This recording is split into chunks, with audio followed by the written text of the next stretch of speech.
Hey, welcome to Omni Rewatch, the only Ben 10 podcast on the interwebs. My name is Ramen, and joining me as always, it's the mom lover, Kang. Hey yo, what's up? I'm back on another one. Oh shit. Here we Hell go. yeah. Talk about Ben 10, baby. I'm happy to have you back, Mr. Bear. And joining Kang, it's everyone's favorite history teacher, the Great Burg. Hello, everyone. How are y'all doing today? Oh, I hope everyone's doing fine. Doing pretty radical. Doing radical. Radical. Before I read the description, how's everybody doing? I'm doing pretty good. Sweet. So that's a rock, man. Hell yeah. Okay, so today's episode we watched was the episode Kevin 11, which is episode 7 of season 1.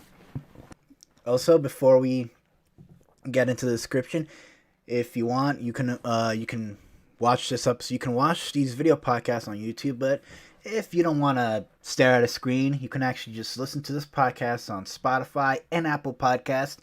If you want to stay up to date with anything with any Omni Rewatch episodes. So let's read the synopsis for this. The episode is Kevin 11 straying from Max after an argument for sneaking into the new sumo slammer game at a hotel in New York City. Ben meets and befriends Kevin 11, an 11-year-old juvenile delinquent who can absorb energy. Their first misadventure forces Ben to reveal what the Omnitrix is capable of. Kevin suggests that they team up, but he just wants the Omnitrix's power to take revenge on those who treat him like a monster. The two fight, and Ben chases Kevin off, but Kevin has absorbed some of the Omnitrix's energy. Man, I'm glad we don't have sponsorships because I am a terrible reader. You can let me read this kind of stuff, right? And also edited post. I know, that's what I'm gonna do. I rather just read it because, well, I think it's fun for the audience to realize that me, you know what, this guy, he can't read for shit. Don't try to embarrass yourself right there, bud. I tried, y'all. I tried, but like, Man, the streets are gonna think I'm the smartest motherfucker in the room. But go on. That was actually the episode Kevin 11. What are your, before we go into our notes, let's talk about some of our thoughts for this episode. Kang, what do you think of this episode, and how do you think of Kevin 11's first introduction? Motherfucking savage little shit. Holy like I ain't gonna lie, cause like every time I think like, you know, Kevin. Oh, you know. He's like grown. He's like, you know, kind of got worse as a grown. No, bro. As a kid, he was like the worst. Like actual savage. Literally want to take down Ben multiple times. Like, you know, it's like, ayo. At least with like, okay, let's say like, you know, Ultimate Alien and all that stuff. They're just like, okay, you know, he's kind of grown as a person and all that stuff. He got his conflicts, but he's an overall good dude. Young Kevin 11, actual menace to society, bro. He is a little shit. Like, bro, where are your parents? Where do you live? Like, dog, oh my god. And also, thank you, like, that for giving me the most accurate portrayal of New York at the time. Okay? Because right. New York is the only place where, like, they see aliens and police helicopters flying around, nobody's ignore it, and literally got a whole SWAT team to take down 2 little boys. Bro, that's crazy. That is funny. Yeah. That was the funniest part. I'm like, Y'all really can't capture 2 fucking boys, kids. I mean, fucking ridiculous. It's post 9/11 America. They were going extreme for all the other shit there, dude. ACAB be damn swatting shit. back to blew my ass, bro. Everybody's so casually just ignoring all the fucking shit that's going on in New York. It is probably the most accurate depiction of New York, because nobody gives a shit of what the fuck's happening anymore. Genuine. For real. Man. But like, nah, man. Overall, solid episode. And also, you know, man, that forearm final fight. And by that I mean that forearm beat down at the end that Ben gave, where he literally ran the hands upon Kevin's fate. Holy shit! Oh yeah, yeah. Usually, because we've watched about 6 episodes, and every time when Ben usually times the fuck out, he, well, he usually ends up landing somewhere, or he'll fucking just end up being like oops, and then he'll just run away. This is the one time where his time where he timed out, he just didn't give a fuck and started wailing on Kevin. He's like beep beep beep. All right, fuck it. Fuck this. If I'm going down, I'm going to fight. Honestly, bro. Multiple fists just flying in that man's face. Like, yeah, that's how you do it. Yo, what about you? What are your thoughts on the What are your thoughts on the episode? And also, I'm gonna ask you a question. What did you think? Did you think Grandpa Max was right in getting mad at Ben Burg? Oh, okay. First thing, I'm gonna answer your first question by saying, "Fuck yes, he's mad. Of course, he has every right to be fucking angry." Okay. So I'm gonna say this. So, like I said, to begin with, okay. So yeah, I'm gonna answer both your questions backwards. This one, I'm gonna answer the second one first. Yeah. So basically, for those who don't know, yeah, Ben sneaks in, plays this new the sumo game, whatever. So this bald head security guard takes them out. So the thing about this hotel, here's the thing about this hotel. It is a 4-star hotel. Oh. Do you know how fucking expensive that shit is? Yeah. And the fact that Max did not get a fucking refund, I would be pissed too. Yeah. I would be angry. No. So yes, he was right to be fucking mad. He really was. Yeah. Shit. No, you know what? He definitely fucking was, bro.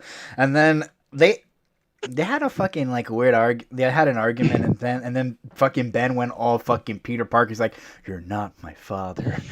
I'm like, he's like, "You're not my dad." Because if he was dirt dry. Yeah, if he was your dad, he'd whip your ass. Grandpa Max hold back. No, I would not hold back. I would beat the shit out of that. I would beat the shit out. I'm not. I know I'm not against child. We here do not embrace child abuse. No. But I'm sorry. I'm sorry. We embrace child discipline though. Yeah. I would discipline the fuck out of that kid. I'm just sorry. That was I can relate to Grandpa Max. It's like, you're not my dad. Actually, we found it funny since they're in New York and we talk about Spider-Man. Like, what if Grandpa Max got Uncle Ben? Oh yeah, we really should start recording the commentaries when we watch these episodes, because they're we actually have a lot of jokes when we were watching them. But what if Grandpa Max was Uncle Ben? That was so funny. But aside from that, I do okay. So, but basically, to answer the first question, I actually thought this was a pretty good episode. It's actually, it's a great introduction to one of Ben's, actually a very important recurring character in the Ben 10 mythos as a whole. First he starts up as one of Ben's most actually I would say, second best known Rex Rogue next to Vilgax, of course. Mm-hmm. Then of course he plays a very huge part in Alien Force, that's far ahead of it. That's another story there. But honestly, but the fact that Kevin Levin this is his first episode, he makes such an impression, shows that this was a great start. This was a great introduction for him. Yeah. Kevin Levin becomes a very recurring villain. I think that first episode, it's not like the first episode and he's a one and done like most of the fucking villains sometimes in Ben 10. No, he's fucking a prominent main villain to the point where he teams up with Vilgax because for the sole purpose of getting the watch. And then, in Alien Force, I mean, there's some gaps in there, and I think they may explain why he became good. Maybe it's all over the place. I remember the origin. Again, this is far ahead, but I don't remember how it's gone. It's been a while, but I remember he went to some kind of super space jail or some shit like that. Oh yeah, super prison. I think that's actually in the original. Yeah, that's an alien. Super space jail. Yeah, I remember that. Fuck yeah. So that's where he kind of reformed and shit. Even though he was So basically, yeah. Guess as Stink Peter once said, and I'm paraphrasing here. Some people just need to go to jail. Yeah, or for Kevin, go to the null void, then go to jail, because he was It's stuck like in there. Go to the Here's- void. Some people need to deserve to be going in the fucking void. For the fucking Phantom Zone. We're- That's just we're- The Omni Rewatch Podcast, a podcast where we tell people to go into the fucking void. Boy. I'm gonna stand some. Some people just need it. We're gonna talk about some highlight moments.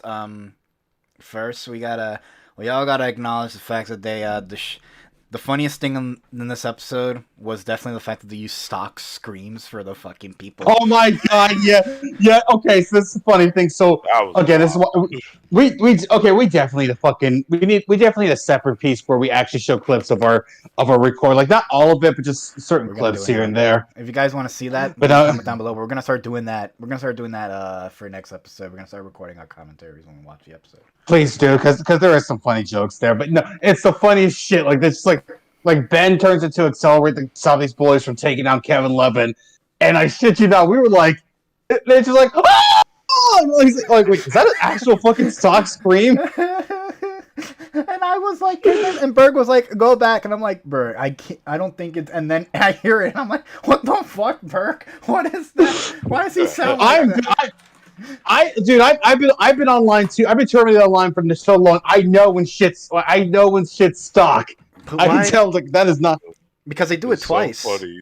They do it twice because it's not just that dude that was like he was in Accelerates Tornado. He had a stock stream. The other dude too. I mean, like maybe because the actors couldn't fucking scream or they just didn't want to like. It was Cartoon Network Studio aspect. Who fucking knows? Man, it's kind of why I always found like funny. Just generally like I always wondered like so did the voice actor kind of just be like it's like I ain't really feeling it, or they just like couldn't get them in time for a scheduling issue. They're just like fucking stock scream. I assume because those are boy characters that Tara Strong would have been voicing some of them, like the male like boy teen characters. That's what I would assume. That's why they couldn't yell. But those kids had deeper voices. Those teen they did not. They didn't. About to say honestly, they did not have the young boy voice or anything like that. They were just like these were like teenagers, borderline like 15 to 16-year-olds. So yeah. And you have to pick it on an 11-year-old. Oh yeah, that is weird that they're fucking 16 taking on an 11-year-old. Yeah, I'm like, they'll say that's weird. I say that's just the streets, bro. that's just New York in general, bro. That's just bullies in general. Pick on the weak and shit, bro. Genuine. I'm gonna say this. For those that don't know, Kevin is an Osmosian, so he can absorb energy and powers. And in Alien Force, they play around with his powers a bit more, where he's able to absorb like materials like wood and steel. But in this show, his powers are more energy based, to where it's it's almost like static shock kind of, but I wouldn't say more like I said that's what I was saying because here's the thing, because the only reason you're saying static shock is because the lightning, because he used some lightning shit. It is more like Rogue from the X-Men, and then later in Alien Force, it's kind of like Absorbing Man as well. So it's like, so for me, it's like, so yeah, it's more like Rogue because he has the fire. He took fire. He took the fucking muscle thing from Forearm. So like again, Kevin Levin is. When you think about it, his power is broken as fuck when you think about it. Because he can pretty much. So his powers are pretty like insane, like because this is 11-year-old Kevin, so he's as a kid you're not as mature as you are as an adult. So Kevin, because he's Osmosian, when he takes control of all of Ben's aliens, we're gonna see that in future episodes, because he does appear a lot more. He does become out of control to the point where he almost loses a part of him. So he's not Kevin 11 anymore. He's like pretty much like an ultimate version of himself, but like his humanity is pretty much gone. That's probably the downside of his powers, that he can pretty much take all of Ben's aliens, but he has no control of who he is anymore. No. Mm-hmm. Yeah. And I also find it funny that it's just like Gwen's in this episode. She pays no mind to Kevin. Damn, these two are going to be dating in about in several years. Oh right, I yeah. realized there was barely an interaction with her and Kevin. That is fucking weird, bro. Like, I was like, well, I mean, we all know they're gonna be together, but I don't think the writers knew. That is the weirdest shit. Like me like during like the Sand and Frieza saga. It's like, wait, they get together, but they they barely had any interactions. What the fuck did this come from? Like with Vegeta and Bulma, like them? Really? I mean, I'd take her over Yamcha. I'd take Vegeta over Yamcha anything, but them? Don't stop talking shit about fucking Yamcha. Nah. Even if he deserves all of it. I remember we did an entire podcast where we talked shit about Yamcha for one episode of The Good Vibe. So I am not the only one who talks shit on him. I mean, to be fair, also, I can't say that about Yamcha. Exactly. So I'm to be fair, Yamcha did cheat on Bulma, so. Yeah. But that's like the actual L. That's his fault. It's like, bro, you can't control dying. Everybody died that day. Yeah. You can't control taking an L every once in a while. But like, oh yeah, no, dog. You cheated. You actually fucked up. But Kevin would never cheat on Gwen. That's for the Alien Force. They barely have any interaction here. It's almost like Kevin was invisible to Gwen the entire time. No, for real. She barely acknowledged that. She barely acknowledged his existence. I heard her say her name.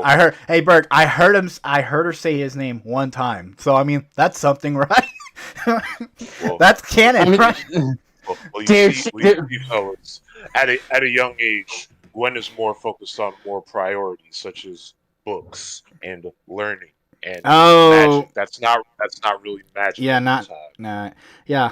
I remember, like, in the Ben 10 movies, we'll get back to the topic because I want to go over some of the aliens he's turned to, but I remember in the live action movies, they were, I don't think they knew what to do with Gwen, so they just highlighted one of the weirdest aspects of her character. She knows how to use computers. That's like the... It's like she hacker Gwen. They highlight that. I'm like, yeah, that is her character, and I get the movie was, she didn't have her powers yet, but I'm like, such a weird aspect to highlight because she doesn't do really. You don't really see her do much in the first season. Like maybe some advice here or there, but it's not until she gets magic powers that she's really useful. I think that's the thing. It's actually, I wouldn't argue. Like, remember that again? You see in the fucking theme song. Remember she actually literally took down a giant fucking cockatoo, like a giant fucking parrot. Yeah, she did take out it. But she has her moments. But some episodes, she's not. She's almost like just there to just be like, She's just the foil for Ben. I feel like that's what she does serve as in the first couple. Because you have to remember, you have to remember this is the first season. And they were still trying to figure out what to do and whatnot. Remember when previous episodes we would talk about how, and like certain episodes would just end like abruptly, and it's just like, oh, what the fuck just happened there? Now this one here actually had a perfect ending with Kevin's like, oh, wait, it'll get a load of me, and it just has. I'm like, oh, that's a pretty cool way to end that shit. That was a good shot tease. there. So that was a good. Yes, I could have sworn the episode was, because I'm thinking about another episode where he comes back. So I thought the episode was longer, but you and me, I think some of us, we haven't seen the show in a while, so we have different memories. So I'll be real. For what it's worth, I think Gwen was doing all right before like the magic stuff kicked in. Like, yeah, she didn't really do much outside of like help Ben with a couple things once in a while. Because, like, again, she's human. It's like, what the fuck ain't, bro? But, like, she's great with computers, Berg. She's great with computers, Kang. I mean, that's something with the movie.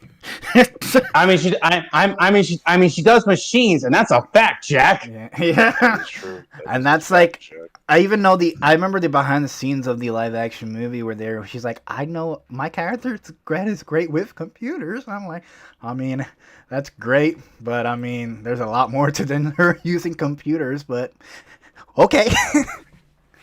That is season 1 going for sure. I'm guessing at the time they kind of just didn't know what to do, or like they were kind of just like in the like that movie was probably in development at the time, where it's just like, yo, pre-production before magic and all that stuff, you know. So they're just like, yeah, we're going off of what happened in season 1. Yeah, kind of like that Avatar movie, the first one.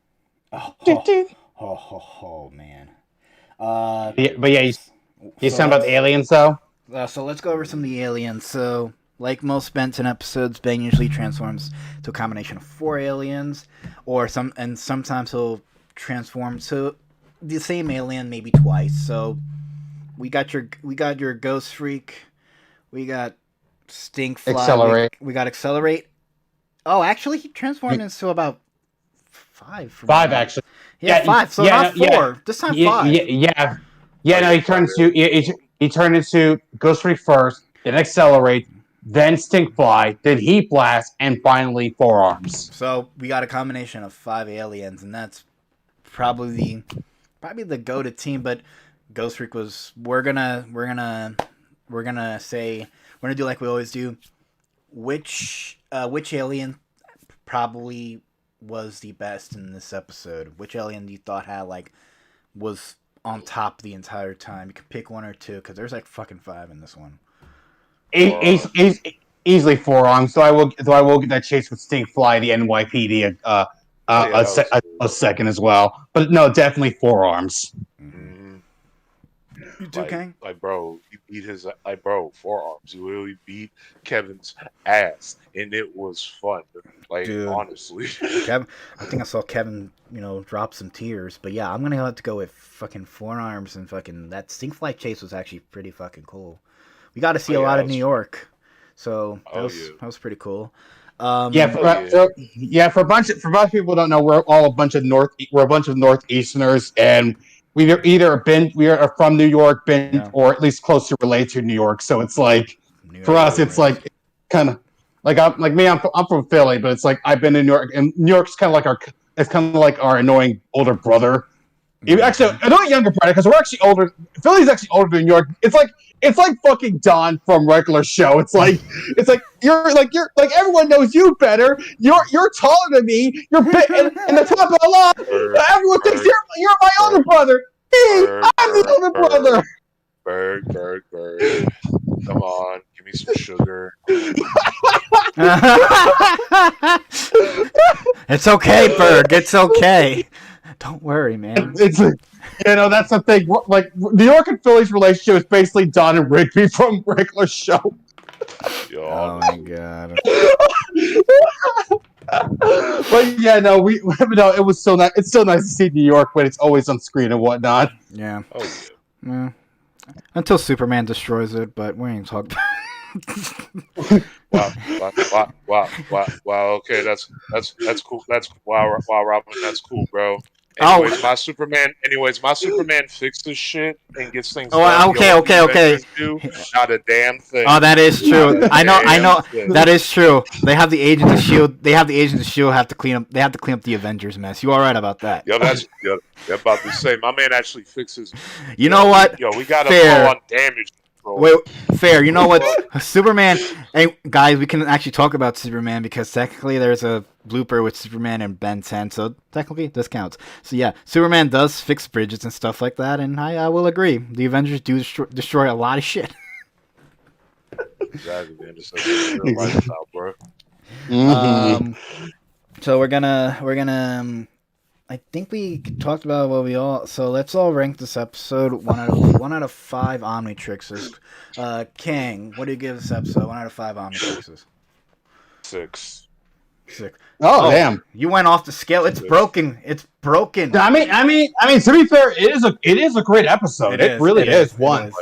Like dead ass a 6 not just because of like the episode itself, but also because it's like, listen, man, we got ourselves here genuine, bona fide ass whooping in Ben 10. Now Ben usually has to get a little crafty and everything and work with other people and all that stuff, and I get it. I respect it. I get the mood and all that, but like at the same time, Ben just said, "Fuck it, run the hands. I'm on a time." It's like I like run the you're about to catch these 4 hands. Exactly. Run the timer, 4 hands, bro. That's the toy they should made. Exactly. Honestly, I don't know if there's gonna be a future episode, but I kind of like if they did more of that. Like, it's like just Ben's like the beep out, and it's like, all right, fuck this. I got one final attack. It's like just do it like just kind of like anime logic. It's like I only have 1% of my power left. I gotta use this final awesome move. I hope they do that more. Again, I watched Ben 10 the original in years, so I do hope they do that more. Where the timer is more like it's more like I hope the timer is more like a warning, and then Ben uses the remaining time he has left to at least kick some ass, because that would actually be pretty cool. Oh yeah, I agree. But I give this episode you know what, because King did it, I'm gonna have to give this episode 6 too, man. We're gonna go off the we breaking the watch, man. You know what?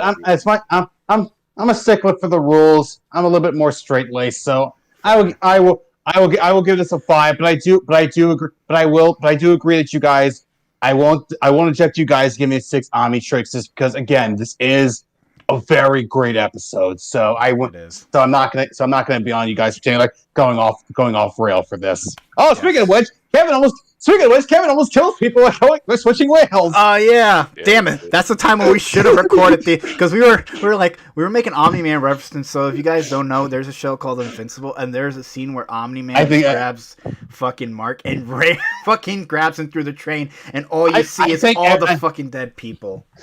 I think everyone has seen that fucking scene, even if you don't watch Invincible. And there was a train coming, and then we all had the same thought. You think Kevin will fucking Omni-Man Ben? That would have been cool. Can we acknowledge how? I mean, I know Kang says he was a little shit, but actually, let me phrase that. Can we acknowledge how fucking psychopathic this kid fucking was? Like, again, the fact that he was willing to actually fucking kill a bunch of people on 2 subway trains. Oh yeah, he's very fucking insane, bro. Like, straight up. I can't even blame, because I don't think we even get any backstory about Kevin's fucking dad, but he is pretty fucking demented. I can see why he got jumped by those kids. No, the funny thing is, again, the reboot. Again, we mentioned before. The reboot is the one that actually mentions that Kevin's home life is pretty shit. Yeah, so I'm sorry. For all the people that like hate the reboot, it is, maybe at some point we'll cover it, but I have maybe that'd be something when we run out of maybe if you guys are interested in that, then you comment down below. But yeah, because Kevin's home, I think the reboot does explain a lot more of Kevin. I'm a little behind because I'm still watching the show. No, for me it's like this. I didn't watch the reboot. I just found this out because I was scrolling Instagram and he showed that clip. He's fighting with Ben. He's like, find your own alien in Garfy. Why don't you go back to your grandpa, baby? At least I do have someone to go back to. Oh shit, never mind. Oh, I am so sorry. Jesus Christ, yeah. Oh man. And that's the point where so in the reboot, Kevin has his own watch called the Nega. I think it's called the Anti-Trix or some shit. But before we leave it on here, I'm gonna say one cool thing, one highlight, and then we're gonna end the pod. I do this is the first time we see the protection mode on the Omnitrix. So when somebody forcefully pulls off the Omnitrix by force, the Omnitrix goes, and the Omnitrix sends out a blast that literally pushes people away from it. It pushes people away from it so it doesn't so they don't take it. It's pretty much a protection mode for Ben. The watch does sometimes the watch does go in lockdown mode where Ben can't use it, but this time, but it's special occasion. So, but that's the first time we saw that protection mode on. So, don't pull off the watch off Ben. I like that shot. With that, this was another episode of the Omni Rewatch. Yes, the only Ben 10 podcast on the internet. You guys can listen to the Omni Rewatch every Friday at 5 p.m. EST when they're out on Spotify, Apple Podcasts, and on YouTube. I like to thank Kang, the mom lover, and Berg, everyone's favorite history teacher. Shade is out in Texas, the country where everything's big. Yes, I hope Shade comes back pretty big. I don't care how weird that sounds. Ignore that. With that, you guys have a good night. See you on the next Omni Rewatch. Peace out.